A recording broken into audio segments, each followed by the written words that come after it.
Yeah, let's have a conversation. Get up, it's conversation. Kings the nation. Nation, get up. Real talk, no imitation. With up, get up, yeah, let's have a conversation.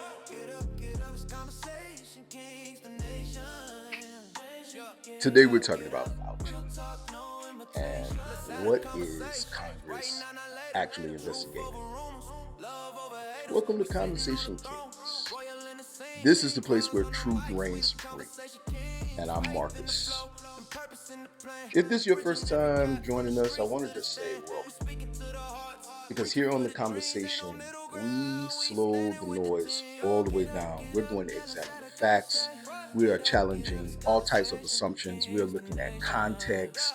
We are going to separate what has been proven from what has been alleged. And most importantly, I want folks to hear this is that we pursue truth before trial. So whether you are talking about politics or whether we're talking about politics, whether it's about government, if it's about church, if we're talking about culture, if we're discussing leadership, if we're talking about current events or the issues that are dominating social media today, the standard on Conversation Kings is going to remain the same. So I want you to think with me. I don't want you to think like me because you don't have to agree with every conclusion that I'm going to reach.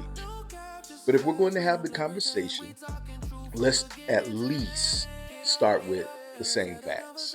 So the conversation today is going to be strictly about Dr. Anthony Fauci. That's what we're talking about because this name is one of those names that can change the temperature of a conversation almost immediately. Say Anthony Fauci, and depending on who's listening, you're going to hear completely different reactions. You're going to get some people who believe that Fauci became the target of years of political attacks, or others who believe he has never been sufficiently held accountable for decisions and statements made during the COVID-19 pandemic. Some hear Fauci and immediately they think vaccines. Others think masks. Others think lockdowns. Some think NIH or Eco Health Alliance or gain of function research. A lot of people think about the Wuhan Institute of Virology, COVID origins, and congressional testimony. But here's our problem. We've taken all of these issues and we've thrown them into one bucket and we put Dr. Anthony Fauci's name on the side and then we started arguing. That's not how we're going to approach it on Conversation Kings.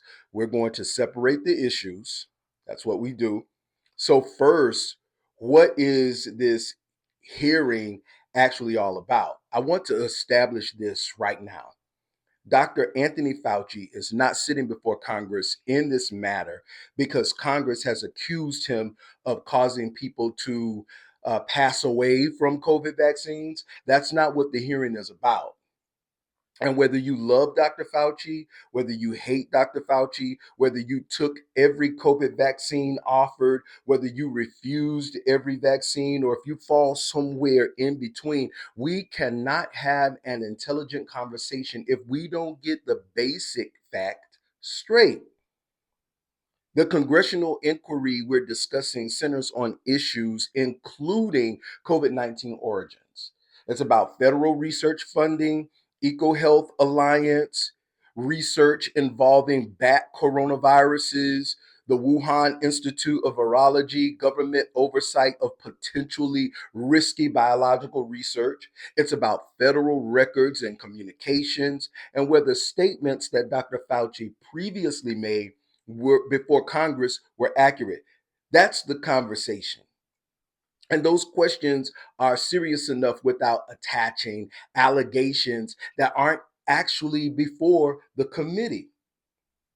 So I want to correct something else because there's another statement that I'm hearing constantly. Fauci shut down America. No, no, he didn't. No, he didn't. Then there's Fauci mandated masks. Stop it, stop it, stop it. No, he didn't. He did not do that either. But now, don't misunderstand what I'm saying.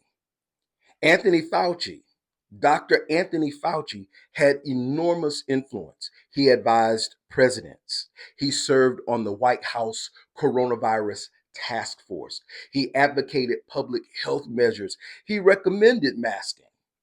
He became perhaps the most recognizable scientific voice in America during the pandemic. So, yes, we absolutely can scrutinize his recommendations. We can ask whether they were correct. We can examine how those recommendations changed. We can examine what scientific evidence supported them. We can ask whether uncertainty was communicated honestly enough. We can do that. We can also examine how much influence those recommendations had on government policy. That's accountability, ladies and gentlemen. But accountability also requires something else. It requires holding the right people responsible for the decisions they actually made. And Dr. Anthony Fauci was not the governor of the state that you live in. He wasn't the mayor of the city, the township, or the parish. He wasn't your school superintendent. He wasn't Congress, and he was not the president of the United States. Dr. Fauci did not possess some extraordinary constitutional authority to shut down America. Federal officials made federal decisions. Governors issued state orders. Local governments imposed restrictions. School systems made decisions. Businesses made decisions. And yes, public health officials, including Fauci, made recommendations that influenced many of those decisions. But here's the distinction: influence is not authority. And that is important to know. It actually matters. Now, Fauci did advocate masking.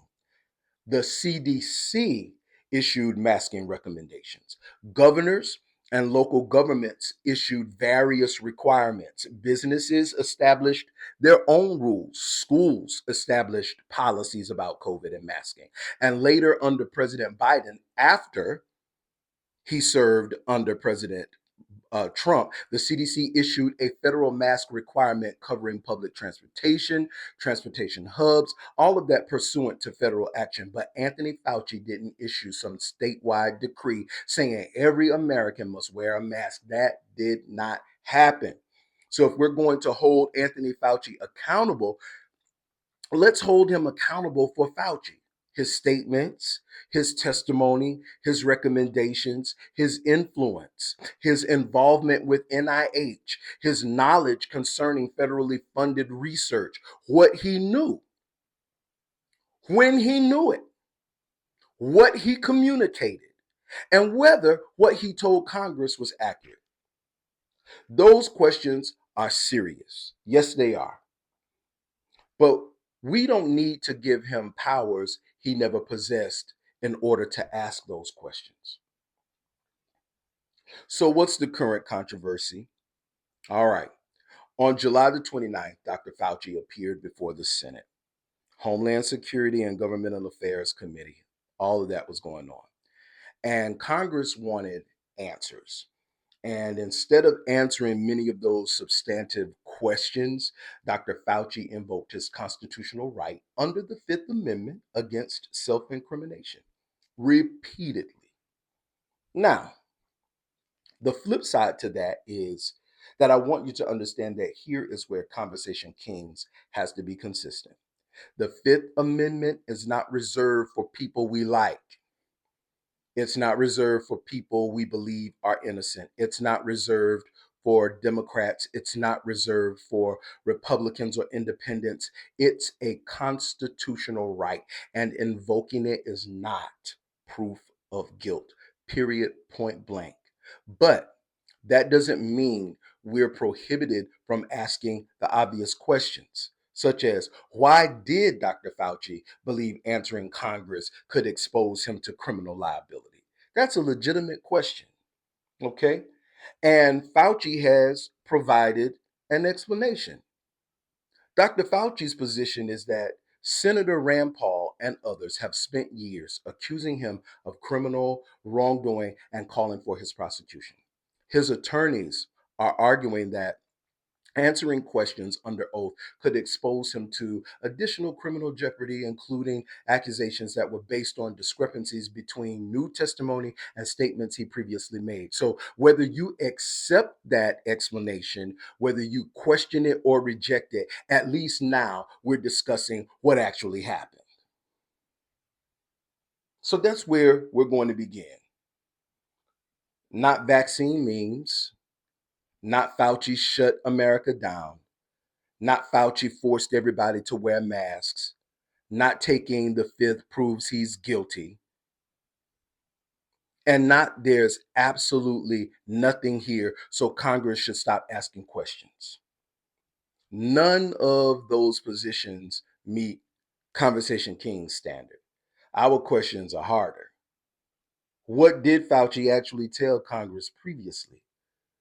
What does the documentary record now show? What was his relationship with NIH and Eco Health Alliance? What research was being conducted? How was it funded? What did Dr. Fauci know about it? When did he know? And are his previous statements consistent with what we know now? Those are questions that I know are worthy of investigation. So let's put politics down for a minute. Let's put the memes away. Let's put our feelings about Dr. Anthony Fauci to the side. And let's start where Conversation Kings always starts, and that's with the facts. This is Conversation Kings, where truth reigns supreme. Let's have the conversation.